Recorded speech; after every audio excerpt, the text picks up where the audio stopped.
आज करायचं होतं उन्हाळ्याचाच पहिला आमरस, त्याच्यामुळे मस्त रेडी झाले. थोडं रस करण्यासाठीच नाही, दुसरं पण शूट होईल म्हणून पण रेडी झाले होते. आणि बाहेर जायचं म्हणून पिलीला एवढा डान्स सुचला की मस्त नाचायला लागली होती. नंतर असे बुटांना आपटले माझ्यासमोर का विचारायलाच नको. आम्ही निघलो बाहेर जायचं म्हणलं एवढा कुठून आनंद येतो ना काय कळतच नाही.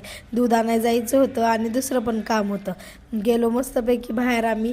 त्याच्यानंतर दूध वगैरे घेतलं आणि हे आमची मॅडम आईस्क्रीम घेतल्याशिवाय घरी येतात होय, कशी आईस्क्रीम दाखवती बघा. घरी आलं होतं आधी आईस्क्रीम काढून दिली, मला दे बोलले तर अजिबात दिली नाही. नंतर दूध तापवलं आणि जरा स्टाईल मारत मस्त जरा आंबा फिरवला आणि रस करायला घेतला मी. त्याच्यात हे मॅडम मध्ये मध्ये केल्याशिवाय माझं तर काय कुठलं कामच होत नाही. आली मला मँगो दे बोलून, तिला खायला दिला आणि माझा रस करायला चालूच होता. त्याच्यात किती वेळा आली ती काय माहिती. मस्त साखर वगैरे टाकली. तुम्ही पण रस केलं का नाही मला कमेंटमध्ये नक्की सांगा. आणि भांडे तर जेवढे घासाल ना तेवढे कमीच पडतात. त्यासोबत थोडी चपाती आणि पिवळा बटाटा आणि भात करणार होते.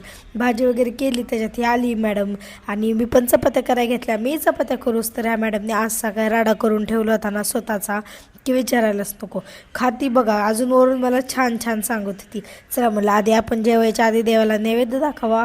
देवाला नैवेद्य दाखवला आणि नंतर आम्ही गेलो होतो मंदिरात खालीच.